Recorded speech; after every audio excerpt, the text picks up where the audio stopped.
Time हो गया है। Okay everyone, so let's start the class. पढ़ना शुरू करते हैं हम लोग।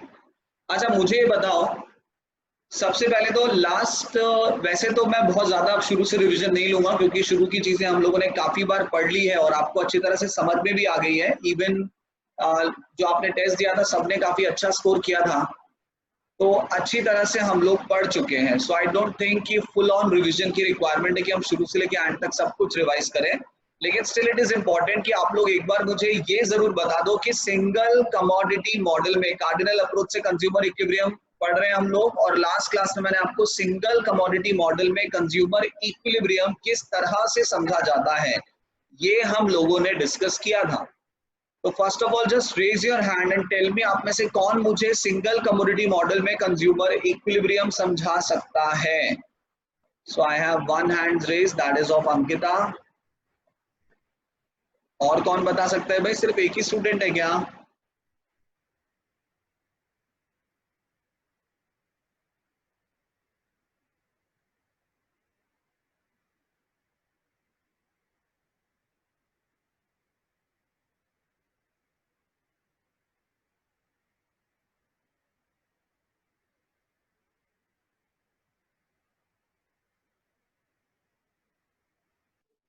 ओके तो सानिध्य मैंने आपको अनम्यूट कर दिया है। मेरी आवाज आ रही है सानिध्य आपको? Yes sir. ओके सानिध्य, तो सिंगल कमोडिटी मॉडल में इक्विलिब्रियम बताओ क्या है। सर इसमें मतलब दो केसेस फॉर्म होते हैं। पहला केस जब कंज्यूमर प्री कंजप्शन करता है और दूसरा केस जब उसको कंजप्शन के लिए प्राइस पे करना होता है। ठीक है। तो सर फर्स्ट वाले में प्री कंजप्शन में वो तब तक कंजप्शन करता है जब तक जो मार्जिनल यूटिलिटी है वो जीरो नहीं हो जाए, क्योंकि जब जीरो नहीं हो जाए, ठीक है। तो उसका जो टोटल यूटिलिटी है, मतलब जो टोटल सेटिस्फेक्शन है, वो मैक्स लेवल पे पहुंच जाएगा। ओके। और फिर सेकंड वाले में जो मतलब उसको प्राइस पे करनी होती है, उसमें वो तब तक कंजप्शन करता है जब तक कि जो यूटिलिटी की जो प्राइस है वो मार्जिनल यूटिलिटी के इक्वल ना हो जाए। ओके हाँ कोई बात नहीं, मुझे आ गई थी आवाज, थोड़ी सी कम आ रही थी आवाज सानिध्य की, बट इट्स ओके। सो हम लोगों ने समझा कि सिंगल कमोडिटी मॉडल में जब कंज्यूमर फ्री में कंजम्पशन करता है तो कंज्यूमर उस लेवल पर इक्विलिब्रियम में जाता है जिस लेवल पर मार्जिनल यूटिलिटी जीरो होती है और टोटल यूटिलिटी अपने मैक्सिमम पर पहुंच जाती है। वहीं जब कंज्यूमर को प्राइस पे करना पड़ता है तो इक्विलिब्रियम उस लेवल पर अचीव होता है जिस पर MUX की वैल्यू जो है वो प्राइस ऑफ X की वैल्यू के इक्वल हो जाती है। When MUX becomes equal to price of X, consumer finds its equilibrium। समझ लिया था हमने, ग्राफिकल एनालिसिस भी हमने इसका देख लिया था। अब आज हमें पढ़ना है, तो ये तो हम लोग पढ़ चुके हैं अच्छी तरह से, सिंगल कमोडिटी मॉडल, ठीक है, इसका ग्राफ भी पढ़ लिया था। फिर प्राइस जब पे होगा तब क्या होगा, इसका ग्राफिकल एनालिसिस भी हम लोगों ने कर लिया था। ये क्वेश्चंस भी मैंने शायद आप लोगों की स्क्रीन पे दिखाए थे, या नहीं दिखाए थे तो अब देख लो। अब यहाँ तक पढ़ने के बाद हम इन सब क्वेश्चंस का आंसर कर सकते हैं। अगर आपसे कोई सवाल पूछेगा that explain Gossen's first law of consumption, तो I think answer one by one मुझे बता दो कि आप में से इन सब के आंसर्स कर सकते हो ना आप लोग। Gossen's first law of consumption, first question का आंसर सबको आता है? You can do it or not. Reply me in chat. Good. Yes. Very good. Second question, define the term cardinality, continuity, rationality and homogeneity. ये भी कर सकते हैं क्या हम सब? Yes or no? Okay, this is great. Third question है, explain the relationship between marginal utility and total utility. Question number third सब कर सकते हैं? Okay. Give the formula for MU and TU. I think ये भी आता है आप सबको, MU और TU का फॉर्मूला, और मेरे ख्याल से लास्ट क्वेश्चन में जो न्यूमेरिकल्स होंगे आप सबने सही किए होंगे, ठीक है। Question number 5, when consumer consumes for free तब इक्विलिब्रियम कैसे अचीव होगा? क्वेश्चन नंबर 5 भी आप लोग कर सकते हैं। And I think question number 6 जो है कि जब प्राइस पे किया जाएगा तब इक्विलिब्रियम की कंडीशन क्या होगी, आई थिंक ये भी आप लोग सब कर सकते हैं। चलिए, तो इसका मतलब ये है कि यहां तक हमने जो भी पढ़ा है सब आप लोगों को अच्छी तरह से समझ में आ गया है। ओके, ठीक है, ठीक है। So now we can start the new topic. अब हम नया टॉपिक आज स्टार्ट करने वाले हैं,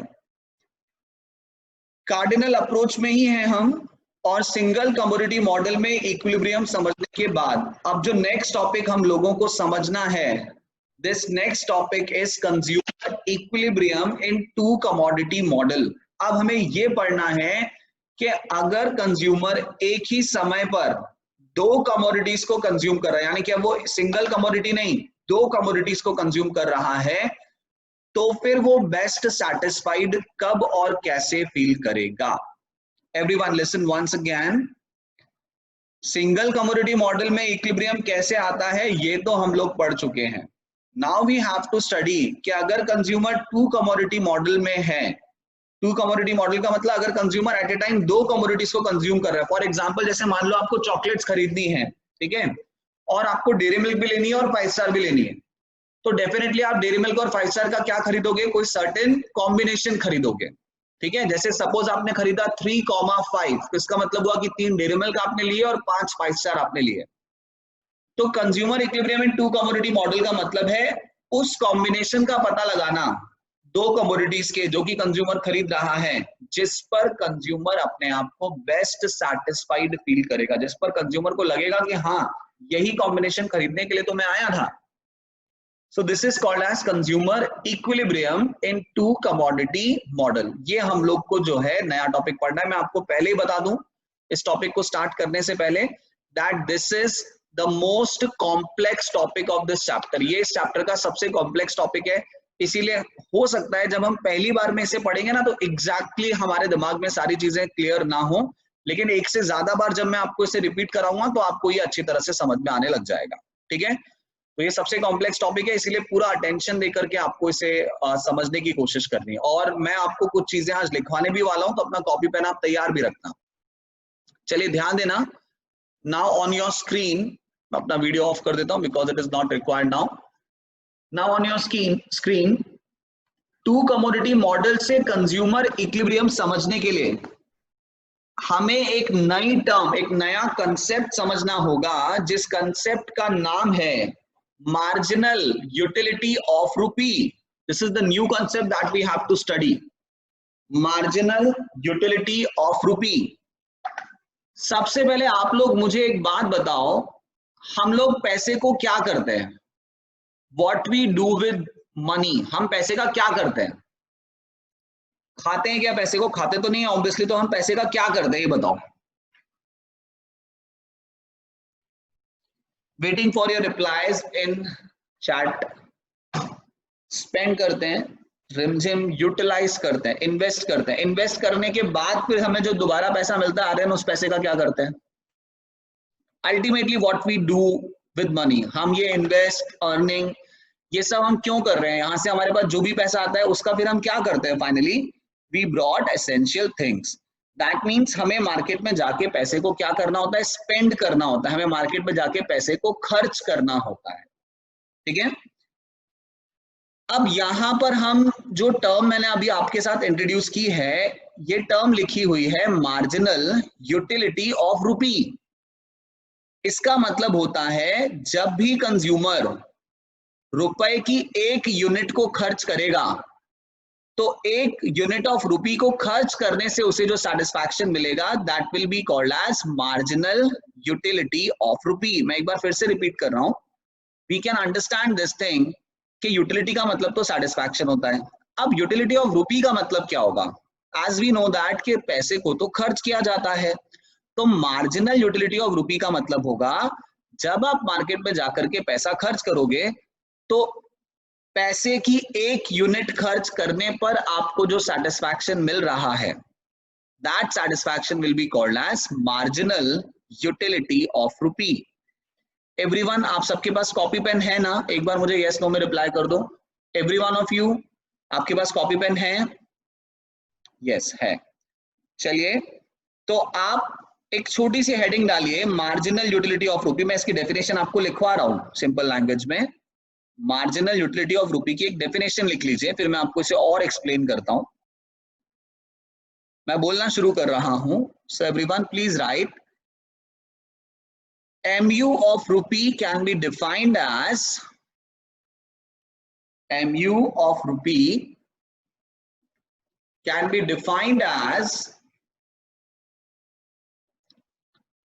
MU of rupee can be defined as utility derived, या derived की जगह आप received भी लिख सकते हो, can be defined as utility received by spending, utility received by spending an additional, utility received by spending an additional or extra, an additional or extra unit of rupee. MU of rupee can be defined as the utility received by spending an additional or extra unit of rupee. जब भी हम किसी commodity पर एक और extra unit of rupee को खर्च करेंगे तो पैसा खर्च करने से मिलने वाला satisfaction, this is called as utility of rupee. Cardinal approach के इकोनॉमिस्टों ने मार्जिनल यूटिलिटी ऑफ रुपी को कैलकुलेट करने के लिए एक फॉर्मूला भी दिया, and what is that formula? This is MUX divided by price of X। क्या मतलब है इसका? कि जितनी मार्जिनल यूटिलिटी आपको मिल रही है उसको प्राइस ऑफ X से डिवाइड करो, इससे पता चलेगा कि आपको कितना सेटिस्फैक्शन पैसा खर्च करने से मिल रहा है। अभी लिखना मत फॉर्मूला, जब मैं बोलूंगा तब लिखना। एवरीवन नाउ देखिए, कार्डिनल अप्रोच के अंदर जब MU ऑफ रुपी का फॉर्मूला दिया गया ना, तो उन्होंने ये भी कहा कि MU ऑफ रुपी की कोई यूनिट नहीं है। ज्यादा कॉम्प्लेक्स नहीं करना चाहते थे वो कंसेप्ट को, इसीलिए दे डिसाइडेड कि MU of rupee will be unitless. तो अगर कोई आपसे पूछेगा कि मार्जिनल यूटिलिटी ऑफ रुपी की कोई यूनिट होती है क्या, तो आप जवाब देंगे नहीं, MU ऑफ रुपी की कोई यूनिट नहीं होती। कोई फॉर्मूला है क्या इसे कैलकुलेट करने के लिए? यस, फॉर्मूला है कैलकुलेट करने के लिए। क्या फॉर्मूला है? Marginal utility divided by price of commodity. जितनी भी MU आपको मिल रही है उसको आप प्राइस ऑफ X से डिवाइड कर दो। By this way you can calculate MU of rupee. जैसे कि फॉर एग्जांपल आप अपना कॉपी पेन तैयार रख सकते हैं, या फिर चाहे तो आप डायरेक्टली मुझे आंसर कर सकते हैं सोच के, कि मान लो एक पर्टिकुलर यूनिट का कंजम्पशन करने पर कंज्यूमर को मार्जिनल यूटिलिटी रिसीव होती है 100 यूटिल्स की। कितनी यूटिलिटी रिसीव होती है? 100 यूटिल्स की। You can even right it, marginal utility कितनी मिल रही है आपको? 100 यूटिल्स की। उस कमोडिटी का प्राइस से 20 रुपीज है, उस कमोडिटी का प्राइस कितना है? 20 रुपीज है। तो मुझे बताओ मार्जिनल यूटिलिटी ऑफ रुपी क्या होगी? 1 रुपया खर्च करने से कितना सेटिस्फैक्शन मिलेगा? Okay, most of you are answering exactly correct. बहुत सीधी सी बात है, मार्जिनल यूटिलिटी है 100 यूटिल्स की और कमोडिटी का प्राइस है 20 रुपीज। तो अगर कोई आपसे पूछेगा कि 1 रुपया खर्च करने से कितना सेटिस्फैक्शन मिल रहा है कंज्यूमर को, तो आप देखोगे 100 that is the MU divided by price of X, this is 20 rupees. तो 100 डिवाइडेड बाय 20 कितना आ गया? 5। तो हम बताएंगे कि यहाँ पर मार्जिनल यूटिलिटी ऑफ रुपी कितना है? 5 है। कोई यूनिट आगे नहीं लगानी है, इसकी कोई यूनिट नहीं दी गई है। क्लियर है बात? तो जहां तक आपने डेफिनेशन लिखी थी ना, उसके बाद फुल स्टॉप के बाद लिख लीजिए, formula for calculating MU of rupee is, formula for calculating MU of rupee is MUX divided by price of X। Formula लिख लो, calculating MU of rupee, formula is MUX divided by price of X। नीचे ही एक और बात लिख लेना, there is no unit of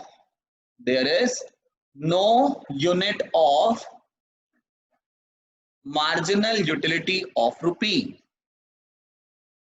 There is no unit of marginal utility of rupee। ये concept बहुत काम आएगा 2 कमोडिटी मॉडल में फाइनली इक्विलिब्रियम समझने के, ठीक है? There is no unit of MU of rupee। Now everyone, अब मैं आपको थोड़ा सा समझाने की कोशिश करता हूं कि ये MU of rupee एग्जैक्टली है क्या और ये कैसे काम करता है, ये इस कंसेप्ट का सिग्निफिकेंस क्या है। देखिए, अब तक हमने जो पढ़ा उसके अंदर कंज्यूमर के सामने हमने कोई चॉइस नहीं रखी थी। कंज्यूमर एक सिंगल कमोडिटी मॉडल में ही था। दैट मींस उसके सामने एक कमोडिटी थी जिसे उसे कंज्यूम करना है। लेकिन अगर कंज्यूमर कुछ खरीदने के लिए गया है और कंज्यूमर के पास चॉइस है, उसे चूज करना है आइदर A और B, या तो ये खरीदा जाए या फिर ये खरीदा जाए, तो ऐसे में मार्जिनल यूटिलिटी से भी ज्यादा जो कंसेप्ट काम करता है उसकी डिसीजन मेकिंग में, that concept is marginal utility of रूपी। कैसे काम करता है ये मैं आपको समझाता हूं। मतलब कंज्यूमर ये देखता है कि मार्जिनल यूटिलिटी ऑफ रूपी मुझे कहां ज्यादा मिल रही है, और जहां पर यूटिलिटी ऑफ रूपी ज्यादा होती है फाइनली कंज्यूमर उसे ही खरीदने के बारे में सोचता है, जब उसे कंपैरिजन करना है और एक चूज करना है। कैसे? Let me tell you this by this example. इस एग्जांपल को जरा एक्सप्लोर करना जो मैं आपको दे रहा हूं। आप एक स्टेशनरी की शॉप पर जाते हैं, आपको एक पेन खरीदना है और आप पेन खरीदने के लिए स्टेशनरी की शॉप पर जाते हैं। अब आप देखते हैं वहां पर यार एक शानदार सा पार्कर का पेन रखा हुआ है। इतना अच्छा पेन है कि मान लेते हैं कि इससे आपको 1000 यूटिल्स का सेटिस्फैक्शन मिल सकता है। ठीक है, अच्छा सेम शॉप पर ही एक और पेन है रोटोमैक का सिंपल सा, ये आपको इतना अच्छा नहीं लग रहा है and it will give you satisfaction of 100 utils. अगर बात सिर्फ सेटिस्फैक्शन देख करके खरीदने की होती तो डेफिनेटली आप दुकान से वापस क्या लेकर के लौटते? पार्कर का पेन लेकर के लौटते। लेकिन हम सिर्फ यूटिलिटी देख करके डिसीजन नहीं लेते हैं कि हमें फाइनली क्या खरीदना है। ठीक है ना, either we should go for Parker pen और रोटोमैक पेन। अब मार्जिनल यूटिलिटी ऑफ रूपी का कंसेप्ट भी काम करता है। कैसे काम करता है? आप दुकानदार से पूछोगे कि भैया पार्कर का पेन कितने का है। सपोज दुकानदार बोलता है कि पार्कर का पेन है 500 रुपए का। ठीक है, फिर आप पूछोगे दुकानदार से भैया रोटोमैक का पेन कितने का है। आपको पता चलता है कि रोटोमैक का पेन है सिर्फ 10 रुपए का। ठीक है, अब आप देखोगे कि पार्कर के पेन से मार्जिनल यूटिलिटी ऑफ रूपी कितनी मिल रही है। So for that what will you do कि जितनी भी आपको मार्जिनल यूटिलिटी मिल रही है उसको आप प्राइस ऑफ एक्स से डिवाइड करोगे, तो 1000 डिवाइडेड बाय 500 करने पर कितना आएगा? 2 आएगा। फिर आप देखोगे कि रोटोमैक के पेन से आपको मार्जिनल यूटिलिटी ऑफ रूपी कितनी मिल रही है, तो 100 divided by 10 you will find that this is 10। भले ही पार्कर का पेन ज्यादा अच्छा लग रहा था, लेकिन जब पैसा खर्च करने से मिलने वाले सेटिस्फैक्शन की बात हो रही है, मार्जिनल यूटिलिटी ऑफ रूपी की बात हो रही है, तो वो ज्यादा किस पर हो गई है? रोटोमैक के पेन पर हो गई है। तो इस बात के बहुत ज्यादा चांसेस हैं कि आप पार्कर का पेन नहीं, आप फाइनली रोटोमैक का पेन खरीदोगे। This is the concept of marginal utility of रूपी। हम क्या देख रहे हैं इस कंसेप्ट में, अभी आपको और क्लैरिटी आएगी इस कंसेप्ट के बारे में, और आप देखोगे कि कहां कहां हम इस कंसेप्ट के कारण कॉर्पोरेट कंपनीज हमें बेवकूफ बनाती है। देखिए हम क्या देख पा रहे हैं, मार्जिनल यूटिलिटी ऑफ रूपी के कंसेप्ट में हम ये देख पा रहे हैं कि हो सकता है कोई चीज हमें कंपेरेटिवली कम सेटिस्फैक्शन दे रही हो, लेकिन अगर उसका प्राइस बहुत ज्यादा कम है तो इसकी वजह से उसके ऊपर जो पैसा खर्च करने से मिलने वाला सेटिस्फैक्शन होता है वो इंक्रीज हो जाता है।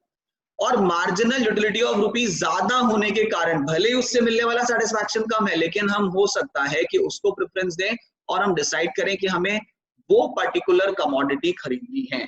और दूसरी कमोडिटी जो कंपेरेटिवली महंगी थी, भले ही उससे सेटिस्फैक्शन ज्यादा मिल रहा था, लेकिन उसके महंगा होने की वजह से यूटिलिटी ऑफ रूपी उसके ऊपर कम हो गई थी, हो सकता है हम उसको क्या कर दें, हम उसको लेट गो कर दें कि यार इसको छोड़ो, इसको हम खरीद लेते हैं। This is the concept of marginal utility of रूपी। होता है कि नहीं होता है ऐसा? आपने देखा होगा 2 रुपए वाला पेन भी मार्केट में बिकता है और लोग खरीदते हैं 2 रुपए वाले पेन को। यस और नॉट? खरीदते हैं ना 2 रुपए वाला पेन भी। तो 2 रुपए वाला पेन जब कोई जाकर के मार्केट में खरीदता है तो वो क्यों खरीद रहा है उस पेन को? वो इतना अच्छा नहीं चलता है या इतना मजा नहीं आता है उससे लिखने में, लेकिन उसका प्राइस इतना कम है कि उसकी मार्जिनल यूटिलिटी ऑफ रूपी उस पर पैसा खर्च करने से बढ़ जाती है। तो कई बार लोग सोचते हैं कि यार 2 रुपए वाले पेन खरीद करके ले चलते हैं। Getting this point? एक बहुत इंपॉर्टेंट बात समझ में आ रही है हमें इससे, वो ये समझ में आ रही है कि अगर कोई कमोडिटी अच्छी नहीं है लेकिन फिर भी कोई बेचने वाला उसे बेचना चाहता है तो वो इस कंसेप्ट का फायदा उठा सकता है। वो उसका प्राइस कम करके उसके ऊपर यूटिलिटी ऑफ रूपी को बढ़ा सकता है और फिर चांसेस बन जाएंगे कि कंज्यूमर उसे फाइनली परचेज कर लेगा। मैं आपको इसका एक और एग्जांपल देकर के इसे समझाने की कोशिश करता हूं कि मान लो आप रास्ते में जा रहे हो और आपको दिखता है कि ना यार एक सेल लगी हुई है कपड़ों की और वहां पर बहुत सारी भीड़ है, तो डेफिनेटली आपका ध्यान भी उस ओर आकर्षित होगा and definitely you will stop and you will also go into that sale. आप भी उस सेल के अंदर जाओगे। अब आप देख रहे हो कि यार टी शर्ट्स हैं, तो भाई आप खरीदने वाले ब्रांडेड कपड़े खरीदने वाले हो, आप लिवाइस से नीचे, कॉटन काउंटी से नीचे बात नहीं करते, ठीक है? बट स्टिल आप देख रहे हो कि यार सेल में इतने सारी भीड़ है, लोग खरीद रहे हैं, तो क्यों ना एक बार हम भी जाकर के देख लें कि क्या हो रहा है यहाँ पे। अब आप देख रहे हो कि टी शर्ट्स हैं वहां पर, इतनी अच्छी टी शर्ट्स नहीं है, बट फिर आप क्या करते हो, आप सेल वाले से उसका प्राइस पूछते हो कि भैया कितने की ये टी शर्ट है। अब सेल वाला बोलता है कि ना इसका प्राइस 20 रुपीज है। आपको इतनी अच्छी नहीं लग रही थी टी शर्ट, लेकिन अब दुकानदार ने क्या बोला, प्राइस कितना है एक टी शर्ट का, सिर्फ 20 रुपए। तो जब अब प्राइस इतना कम पता चलेगा आपको, तो इसकी वजह से भले ही सेटिस्फैक्शन कम था लेकिन प्राइस तो और कम हो गया ना, तो इसकी वजह से जो मार्जिनल यूटिलिटी ऑफ रुपी होगी उस टी शर्ट पर खर्च करने से, वो आपको बहुत ज्यादा फील हो जाएगी। आप बोलोगे यार 20 रुपए में टी शर्ट, चलो ठीक है बाहर नहीं पहनेंगे, घर पे पहन लेंगे या होली पर पहन लेंगे या किसी को गिफ्ट दे देंगे या डोनेट कर देंगे, इसके लिए खरीद करके ले चलते हैं, और हो सकता है वहां से 4-5 टी शर्ट्स खरीद करके ले आओ। This is called as marginal utility of rupee concept. आपने देखा होगा कई बार घर, मतलब ऐसा हुआ है कि आपके घर पे कि पापा और मम्मी के बीच में डिस्कशन हो रहा है, पापा बोल रहे हैं कि यार क्या पहले से इतना सामान पड़ा था, तुम ये क्यों और खरीद करके ले आए, और मम्मी बोलती है कि अरे यार ये बहुत सस्ता मिल रहा था इसीलिए मैं खरीद करके ले आई। तो जब ऐसा होता है ना, तो वहां पर भी मम्मी क्या कहना चाहती है, वो यही कहना चाहती है कि भाई इतना सस्ता था ये कि इसकी वजह से इसके ऊपर जो यूटिलिटी ऑफ रुपी था वो बहुत ज्यादा फील हो रहा था मुझे, and that's why I decided कि मैं इसे खरीद लेती। So this is the concept of marginal utility of रुपी, पैसा खर्च करने से मिलने वाला सेटिस्फैक्शन। और इकोनॉमिक्स में इसको कैलकुलेट करने के लिए फॉर्मूला है MUX divided by PX। So ultimately when consumer has to make a choice between the two commodities जो उसे खरीदनी है, तो कंज्यूमर सिर्फ सेटिस्फैक्शन पे नहीं जाएगा, कंज्यूमर प्राइस भी देखेगा। फिर प्राइस देखने के बाद वो ये देखेगा कि मार्जिनल यूटिलिटी ऑफ रुपी किस पर ज्यादा है, जिस पर MU ऑफ रुपी ज्यादा होगी डेफिनेटली आप उस कमोडिटी को खरीदने के बारे में सोचोगे। मैं आपको एक और एग्जांपल बताता हूं जो डेफिनेटली आपने फील किया होगा कभी ना कभी। आपने कपड़े खरीदने के लिए क्या आप कभी ऐसे किसी बड़े शोरूम में गए हो, जैसे कि रिलायंस ट्रेंड का एक शोरूम होता है, ऐसे ही एक मल्टीनेशनल शोरूम में आप लोग गए हो, लिवाइस के शोरूम से जाकर के डेफिनेटली आपने कभी ना कभी कपड़े खरीदोगे, एवरी वन ऑफ यू, ठीक है, आप लोग गए हो, ओके। आप एक बार नोटिस करना, वहां पर जब आप जाओगे ना, तो आप देखोगे कि उन्होंने ना अपने गुड्स को 2 कैटेगरी में डिवाइड कर रखा है। एक के लिए वो कह रहे हैं कि ये फ्रेश पीस है, और एक के लिए वो कहते हैं कि ये ओल्ड स्टॉक है हमारा। आप फ्रेश पीस का प्राइस पूछते हो, आपको प्राइस पता चलता है 8,000 रुपए, फिर आप पूछते हो भैया इस पे कोई डिस्काउंट है क्या, बोलते हैं कि नहीं मैम या सर ये तो फ्रेश पीस है, इस पर तो कोई डिस्काउंट आपको नहीं मिलने वाला है। होता है ऐसा? अगर आप लोगों ने कभी फील किया हो तो येस और नो में रिप्लाई कर सकते हो आप मुझे। शोरूम पर जनरली यू विल फाइंड, हाँ बिल्कुल सही आ रहे हैं। और जब हम लोग पूछते हैं कि ये जो ओल्ड स्टॉक है इसमें कोई डिस्काउंट है क्या, बोलते हैं कि हाँ इस पे 30% का डिस्काउंट है, 40% का डिस्काउंट है, इस तरह का डिस्काउंट आपको दिया जाता है। आपको क्या लगता है, क्या सही में फ्रेश पीस और ओल्ड स्टॉक में कोई डिफरेंस होता है? व्हाट यू थिंक, क्या कोई डिफरेंस होता है सच में? नॉट एट ऑल, कोई डिफरेंस नहीं होता। बस बात क्या है, आप पहले फ्रेश पीस का प्राइस पूछोगे, आपको पता चलेगा 6,000 रुपए का, 7,000 रुपए का है।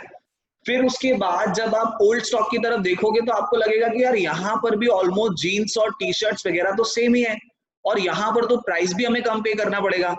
तो आप क्या करोगे, जैसे आपको पता चलेगा यहाँ पर प्राइस कम पे करना पड़ेगा, तो मार्जिनल यूटिलिटी ऑफ रुपी जो है वो ओल्ड स्टॉक का सामान खरीदने में आपकी बढ़ जाएगी, और आप डेफिनेटली एक थॉरो कंपैरिजन लोगे कि हाँ यार ये जीन्स भी तो बिल्कुल एक जैसी लग रही है, कौन सा कोई ज्यादा डिफरेंस है, तो क्यों ना डिस्काउंट वाला खरीदा जाए।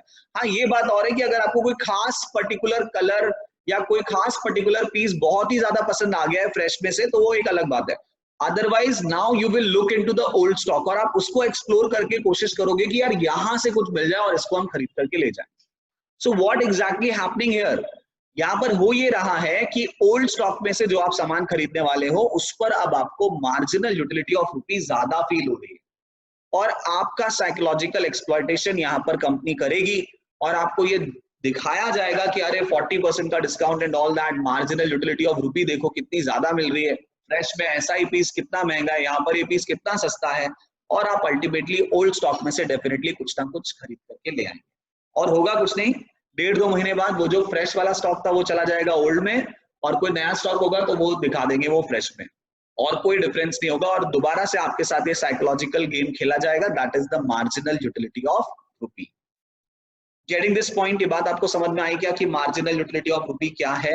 पैसा खर्च करने से मिलने वाला सेटिस्फैक्शन, कैलकुलेट करने का formula MUX divided by PX, और जब आप कुछ खरीदोगे फाइनली तो आप डेफिनेटली देखोगे कि मार्जिनल यूटिलिटी ऑफ रुपी ज्यादा कहाँ है। फिर हो सकता है जो चीज कम अच्छी लग रही हो आप उसको भी खरीद करके ले। तो जब आप स्टेशनरी की शॉप पर जाते हैं तो जनरली हम सस्ता पेन ले आते हैं, हम देखते जरूर हैं पार्कर के पेन्स की तरफ, अच्छे अच्छे शोकेस की तरफ, लेकिन फिर बोलते हैं यार हमें लिखना ही तो है और प्राइस इतना कम है, तो हम वो चीज खरीद के लाते हैं। हाँ ये बात और है, it may not work in exceptional situation, जैसे कल फादर्स डे था, सपोज आप में से किसी ने डिसाइड किया पापा को पेन गिफ्ट करते हैं, तो फिर डेफिनेटली हो सकता है कि आप महंगा वाला खरीद लाएं, बट वो एक्सेप्शनल सिचुएशन है। जनरल सिचुएशन में हम जिस पर एमयू ऑफ रुपी ज्यादा होगी हम उसी को खरीदेंगे, जिस पर एमयू ऑफ रुपी कम होगा हम उसको नहीं खरीदेंगे। Getting this point? चलिए, आई होप आप लोगों को ये चीज समझ में आ गई होगी। अभी जो हम टू कमोडिटी मॉडल का, मैं आज नहीं पढ़ाऊंगा आपको एग्जैक्टली टू कमोडिटी मॉडल, क्योंकि वन शॉट में उसे जितना मैं शुरू करूंगा उसे पूरा कंप्लीट करना होगा और उसमें कुछ स्केड्यूल एनालिसिस भी हैं, तो वो तो हम कल पढ़ेंगे डेफिनेटली। लेकिन उसके अंदर हम देखेंगे कि एमयू ऑफ रुपी अपना रोल प्ले कर रहा है और कंडीशन जो है वो एमयू ऑफ रुपी से डिसाइड हो रही है। ठीक है, चलिए, तो ये बात है, this is the concept of marginal utility of रुपी, और इसे कैलकुलेट करने का फॉर्मूला भी आप लोगों को समझ में आ गया होगा। ओके, चलो, वैसे कल फादर्स डे था, तो आप में से किसी ने कुछ स्पेशल किया क्या पापा के लिए?